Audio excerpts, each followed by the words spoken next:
Assalamualaikum warahmatullahi wabarakatuh. Waalaikumsalam warahmatullahi wabarakatuh.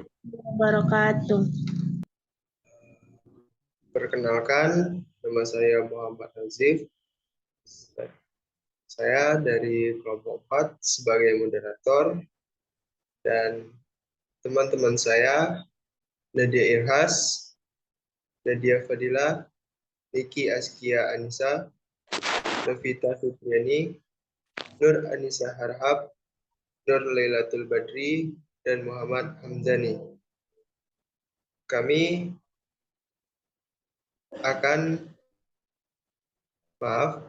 saya akan mempresentasikan PowerPoint yang berjudul Sel Hewan.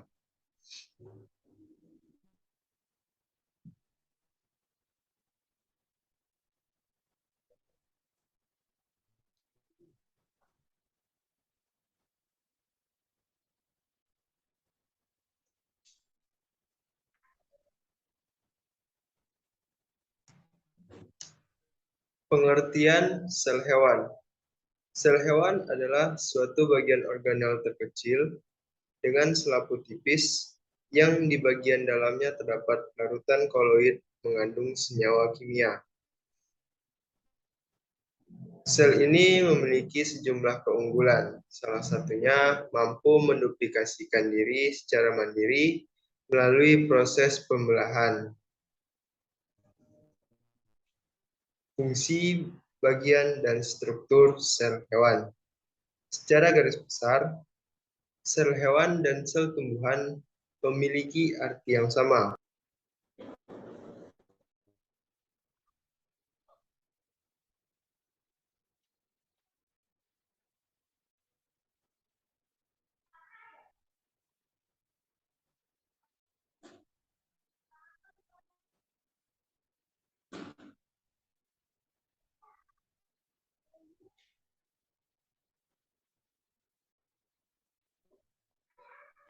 Tipis. Bagian dalamnya memiliki larutan koloid dengan senyawa kimia. Berikut contoh dari sel hewan. Dari contoh berikut, apakah ada pertanyaan dari teman-teman?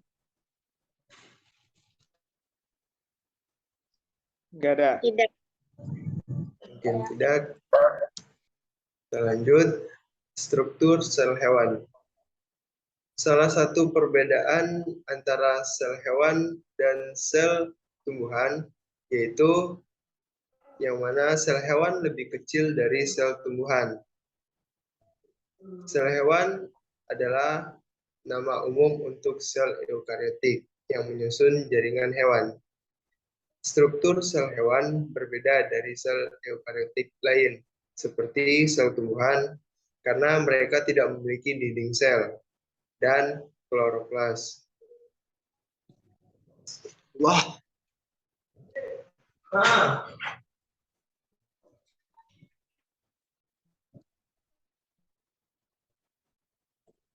Hei, apa ini coba?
Anjing, mak nelpon.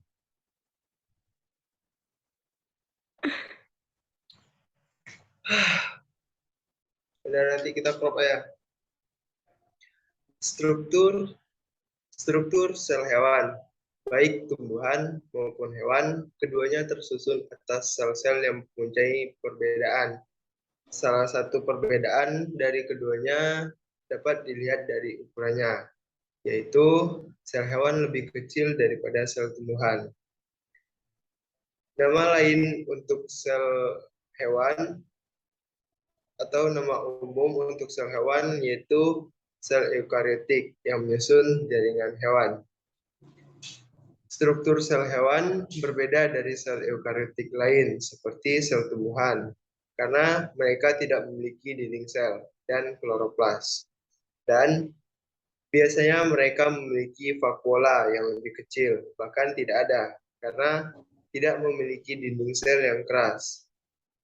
Sel manusia sendiri merupakan salah satu jenis sel hewan. 1. Membran sel, yaitu membran semi-permeable pada sebuah sel yang mengelilingi dan membungkus isi sitoplasma dan nukleoplasma. Membran sel memisahkan sel dari cairan interstitial atau komponen utama dari cairan ekstraseluler dan sekitarnya. Membran sel disebut juga dengan membran plasma, yaitu struktur membran dengan selaput tipis yang menyelimuti sebuah sel. Membran sel juga mengandung protein membran, termasuk protein integral yang melintas membran, yaitu berfungsi sebagai transporter membran, dan protein perifer yang secara longgar menempel pada sisi luar. Membran sel bekerja dengan cara semi-permeable. Cara ini menyebabkan membran sel hanya dapat dilalui oleh air dan zat-zat tertentu yang terlarut. Membran sel terlibat dalam berbagai proses seluler seperti adesi sel, konduktivitas ionik, dan persinyal sel, serta berfungsi sebagai permukaan tempat melekatnya beberapa struktur ekstraseluler, termasuk dinding sel. Lapisan karbohidrat yang disebut glikokalix, serta jaringan intraseluler dari serat protein yang disebut sitoskeleton. Membran sel merupakan pembungkus sel yang berada bagian luar dan tersusun dari protein, atau biasa disebut dengan lipoprotein, lemak atau lipid, dan juga kolesterol. Organel membran sel ini diketahui memiliki beragam fungsi penting, seperti mengatur keluar masuknya nutrisi dan mineral, serta sebagai pembungkus atau pelindung sel. Fungsi lainnya adalah sebagai penerima rangsang dari luar dan sebagai tempat berlangsungnya berbagai reaksi kimia. Berikut contoh dari struktur membran sel. Untuk struktur membran sel, apakah ada yang ditanyakan? Tidak ada. Baik, kita lanjut. Yang kedua ada sitoplasma, yaitu bagian sel yang terbungkus membran plasma. Sitoplasma terdiri dari air, protein, karbohidrat, lemak, mineral, dan vitamin. Fungsi sitoplasma yaitu sebagai tempat penyimpanan bahan kimia sel yang penting bagi metabolisme sel, seperti enzim-enzim, ion, gula, lemak, dan protein. Pada sel eukariotik, sitoplasma adalah bagian non-nukleus dari protoplasma. Pada sitoplasma terdapat sitoskeleton, berbagai organel, dan vesikuli, serta sitosol yang berupa cairan tempat organel melayang-layang di dalamnya.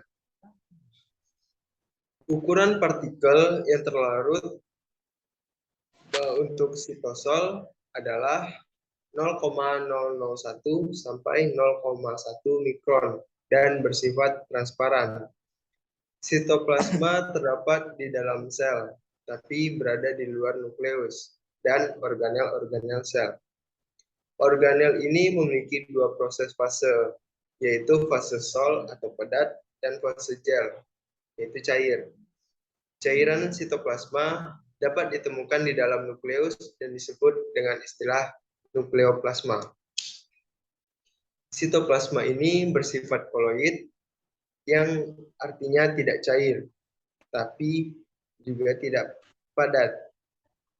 Sitoplasma mampu berubah-ubah, tergantung konsentrasi air yang terkandung di dalamnya. Sementara saat mengandung air dengan konsentrasi tinggi, maka gel akan berubah menjadi lebih encer, sehingga disebut sol. Organel sitoplasma berperan sebagai sumber bahan kimia sel dan juga tempat berlangsungnya metabolisme sel hewan. Yang ketiga ada retikulum endoplasma, yaitu retikulum endoplasma yang merupakan organel berbentuk benang-benang pada bagian inti sel. Retikulum endoplasma adalah organel yang dapat ditemukan pada semua sel eukariotik. Retikulum endoplasma merupakan bagian dari sistem endomembran dan merupakan labirin membran yang demikian banyak sehingga RE ini meliputi separuh lebih dari total membran dalam sel-sel eukariotik. Retikulum endoplasma terdiri atas jaringan tubula dan gelembung membran yang disebut cisterne atau cisterne. Dalam bahasa Latin yaitu cisterna berarti kotak atau peti. Membran retikulum endoplasma memisahkan ruangan internal, yaitu ruangan sisternal dan sitosol. Membran ini berhubungan langsung dengan selubung nukleus atau nuclear envelope, sehingga ruang di antara kedua membran bersambung dengan ruang sisternal retikulum endoplasma. Retikulum endoplasma terbagi menjadi dua, yaitu retikulum endoplasma kasar dan halus. Retikulum endoplasma kasar mempunyai kemampuan melekat pada ribosom, sementara yang halus tidak melekat pada ribosom. Fungsi dari organel retikulum endoplasma yaitu sebagai sintesis protein dan juga tempat sintesis steroid serta lemak. Nah, dan juga berperan dalam membantu detoksifikasi sel-sel berbahaya di dalam sel dan sebagai tempat untuk menyimpan fosfolipid, steroid, dan glikolipid. Berikut contoh bentuk dari retikulum endoplasma. Untuk contohnya, apakah ada yang ingin ditanyakan? Tidak. Baik, lanjut. 4. Mitokondria merupakan organel terbesar sebagai mesin dalam sel.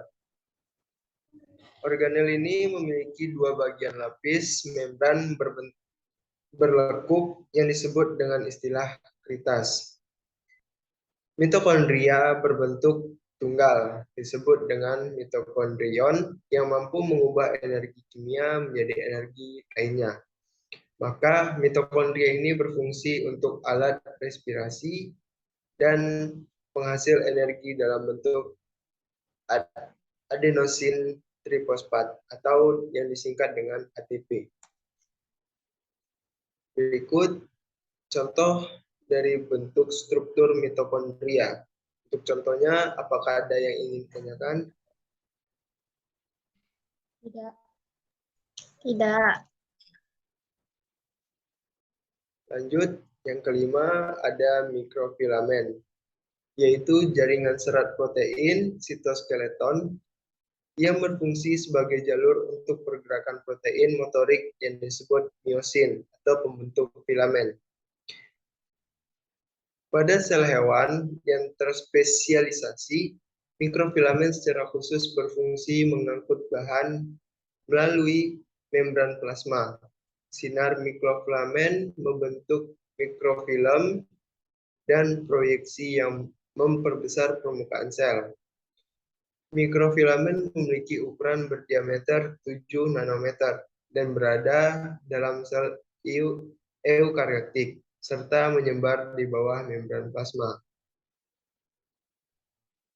Mikrofilamen memiliki bentuk seperti batang padat berisi rantai aktin bulat, halus, dan tipis, dengan panjang mikrofilamen bervariasi.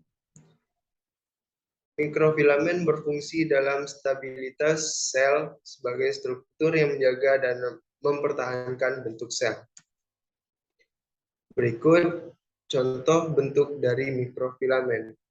Untuk contohnya, apakah ada yang ingin ditanyakan atau sudah jelas?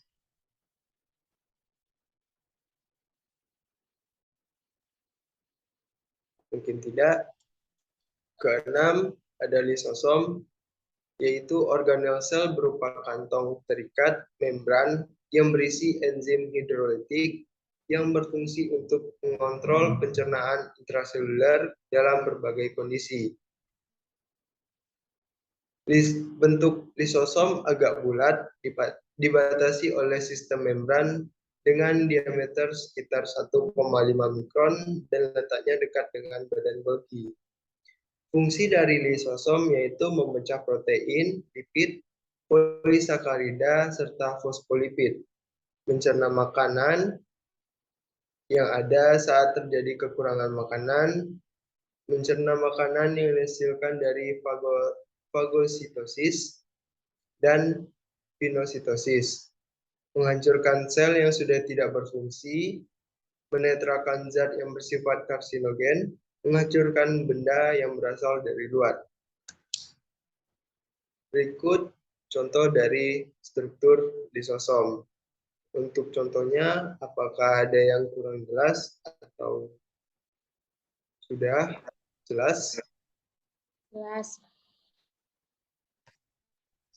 Sudah jelas. Ada peroksisom.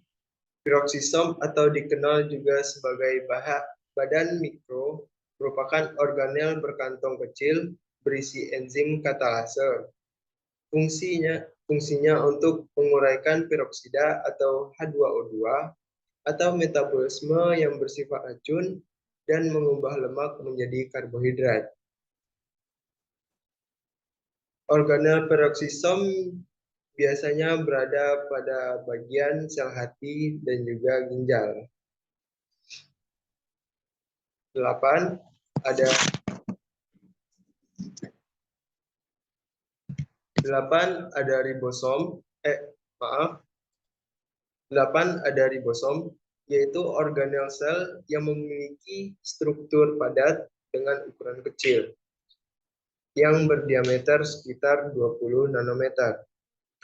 Organel ini terdiri dari 65% RNA ribosom dan 35% protein ribosom atau ribonukleoprotein.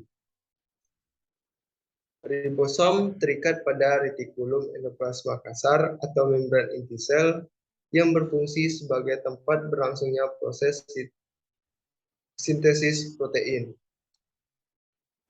9. Ada setriol, yaitu struktur organel yang membentuk tabung pada sel eukariota. Organel ini berperan penting dalam proses pembelahan sel dengan membentuk benang, spindle, dan pembentukan silia, serta flagella. Sepasang setriol juga dapat membentuk suatu struktur gabungan yang disebut dengan sentrosom.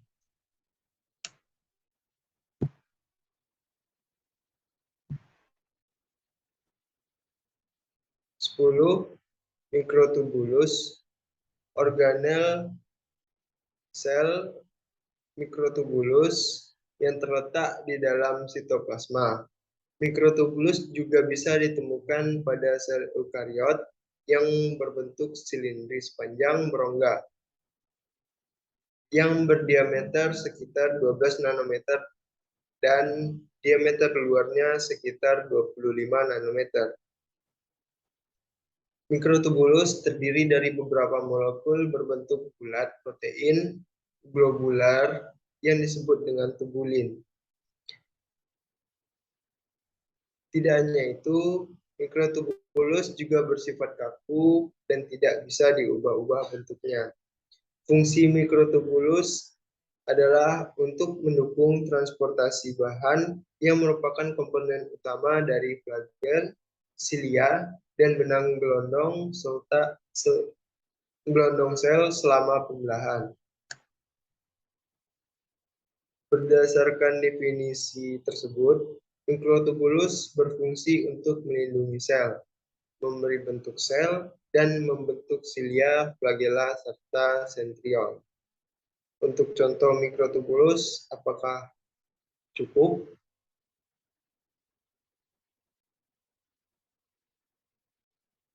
Lanjut, 11, ada badan Golgi. Badan Golgi juga dikenal dengan sebutan aparatus Golgi, yaitu organel yang berkaitan dengan fungsi ekskresi sel. Posisinya tepat berada pada sel eukariotik yang berperan dalam proses ekskresi, seperti ginjal. Bentuknya seperti kantong pipih dengan ukuran bervariasi dan terikat oleh membran. Setiap sel hewan memiliki sekitar 10-20 badan Golgi. Lalu struktur badan Golgi berupa berkas kantung berbentuk cakram yang bercabang menjadi serangkaian pembuluh yang sangat kecil di ujungnya. Hubungan fungsi pengeluaran sel amat erat.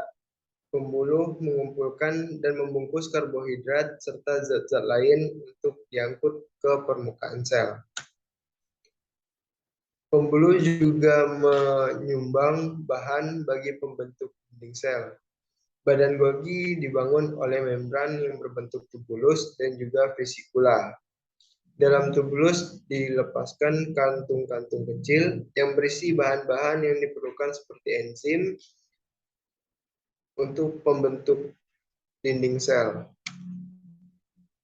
12. Nukleus, yaitu organel terkecil yang mengatur sekaligus mengendalikan aktivitas sel hewan.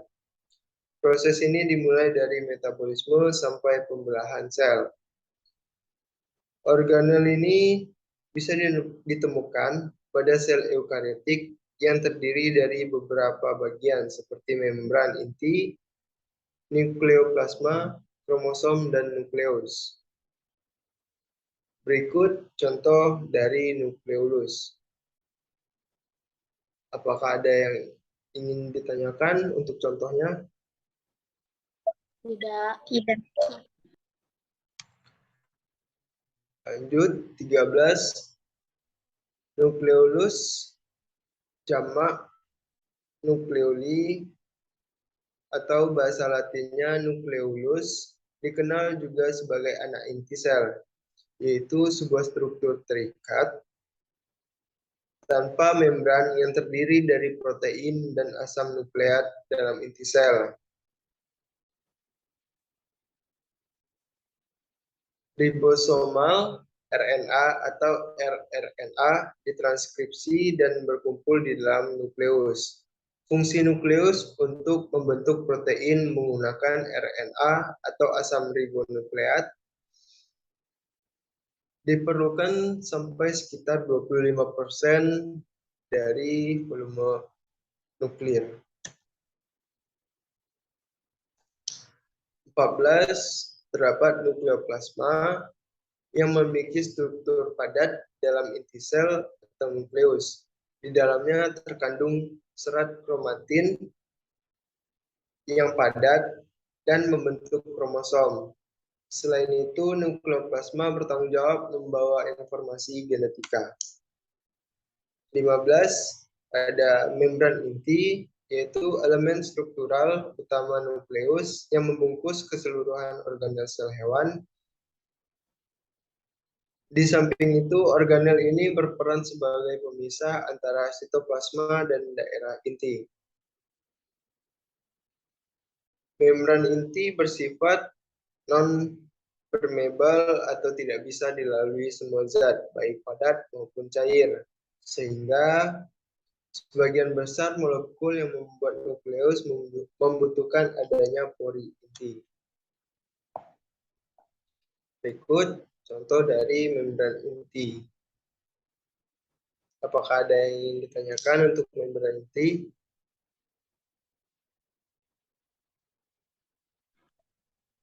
Mungkin tidak. Selanjutnya ada ciri-ciri untuk sel hewan. Yang pertama, tidak mempunyai dinding sel. Bentuk sel beragam dan dapat berubah. Ukuran sel yang sangat kecil. Terdapat matriks ekstraseluler. Banyak mengandung lisosom. Tidak ada peroksisom dan jarang terdapat diloksisom. Sel hewan memiliki elastisitas jaringan yang tinggi. Inti sel terletak di tengah. Kerap ditemukan alat gerak berupa silia dan flagella. Sel hewan juga memiliki vakuola. Ukuran vakuola ini kecil, bahkan hampir tidak terlihat. Sekian untuk presentasi saya. Apakah ada dari teman-teman yang ingin ditanyakan? Silakan. Baik, saya ingin bertanya. Sebelumnya perkenalkan, nama saya Nadia Irhas. Saya ingin bertanya pada slide ke-6. Jadi pada slide ke-6 itu dijelaskan pada membran sel itu mengandung protein. Jadi jelaskan bagaimana cara membran sel itu mempertahankan protein yang ada di dalamnya. Baik. Cara membran sel mempertahankan protein, yaitu protein tertanam menembus lapisan lipid layer. Protein tertanam pada satu monolayer saja. Protein terikat dengan protein yang lain berada pada lapisan lipid di layar dan protein terikat pada lipid. Bagaimana untuk jawabannya? Baik, terima kasih atas jawabannya. Baik, selanjutnya apakah ada yang ingin bertanya lagi?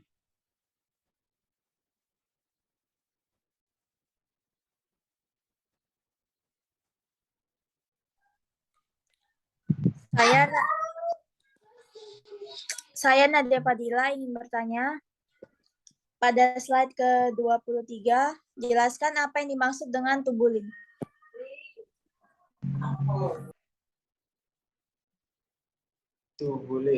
Tubulin adalah dimer yang terdiri dari dua terkait erat polipeptida 55-KD, alfa-tubulin dan beta-tubulin.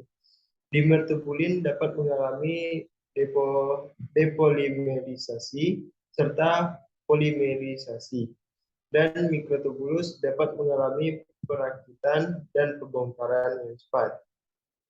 Bagaimana untuk jawabannya? Apakah bisa diterima?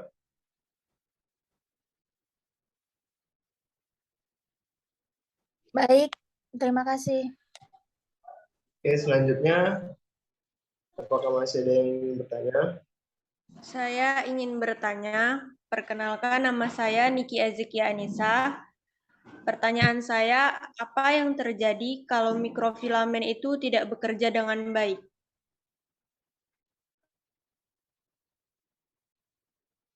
Baik, jika mikrofilamen tidak bekerja dengan baik, yaitu bentuknya tidak akan menjadi, bentuknya akan menjadi tidak beraturan sehingga merusak kerja organel lain. sehingga dapat menyebabkan kematian pada sel. Apakah jawabannya sudah jelas? Baik, terima kasih. Masih adakah yang ingin bertanya? Baik, saya Nafita Fitriani ingin bertanya pada slide ketiga. Sebutkan salah satu kelebihan dari sel hewan. Sel hewan. Karena memiliki kemampuan untuk menduplikasi sel yang mandiri dengan proses pembelahan. Bagaimana untuk jawabannya? Baik, terima kasih. Selanjutnya, adakah yang masih ingin bertanya? Saya ingin bertanya, perkenalkan nama saya Nurani Saharahap. Pertanyaan saya adalah, bagaimana lisosom dapat menjalankan fungsinya dengan baik? Terima kasih. Fungsi.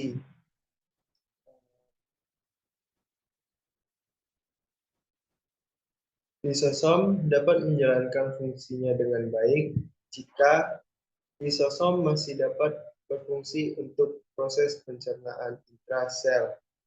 Jika terjadi kerusakan di lisosom, maka proses pencernaan sel akan terganggu, termasuk dalam mencerna benda asing yang masuk ke dalam sel. Jika lisosom rusak, maka kerja badan mikro juga ikut terganggu. Bagaimana untuk jawaban tentang fungsi lisosom?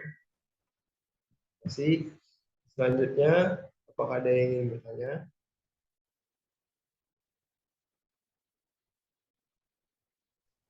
Saya ingin bertanya.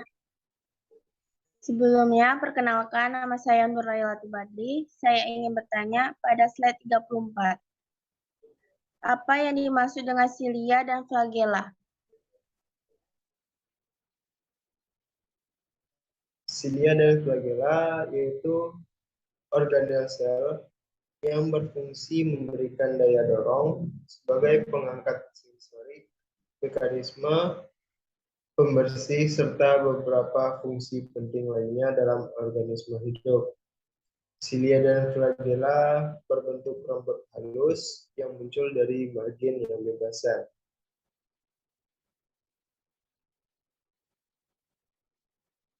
Bagaimana jawabannya? Apakah bisa diterima dengan baik? Bisa, terima kasih.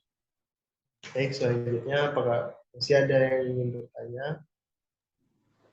Baiklah, perkenalkan nama saya Muhammad Amzani. Saya ingin bertanya, apa fungsi nukleoplasma pada sel hewan? Terima kasih.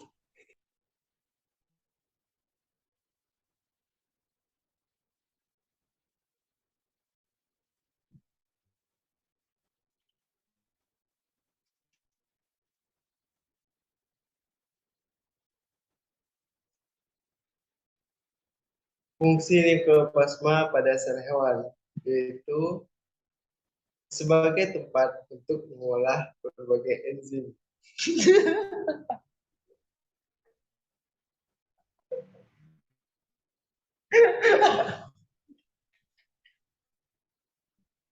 Sorry. Nanti di crop. Ulang-ulang aja nih. Suara kemana, Cing?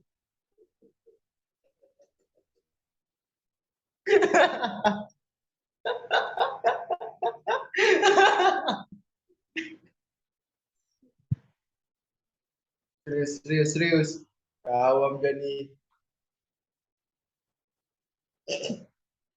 Baiklah, perkenalkan nama saya Muhammad Hamzani. Saya ingin bertanya, apa fungsi nukleoplasma pada sel hewan? Baik, fungsi nukleoplasma sebagai tempat untuk mengolah berbagai enzim. Bagian yang disebut dengan karyoplasma ini juga berperan dalam membantu menjaga bentuk dan struktur inti sel. Bagaimana untuk jawabannya, Hamzani? Nah, terima kasih. kasih. Apakah ada yang masih ingin bertanya? Tidak. Tidak. Terima kasih atas perhatiannya. Cukup sekian. Salah dan kurang saya minta maaf. Assalamualaikum warahmatullahi wabarakatuh. Waalaikumsalam warahmatullahi wabarakatuh.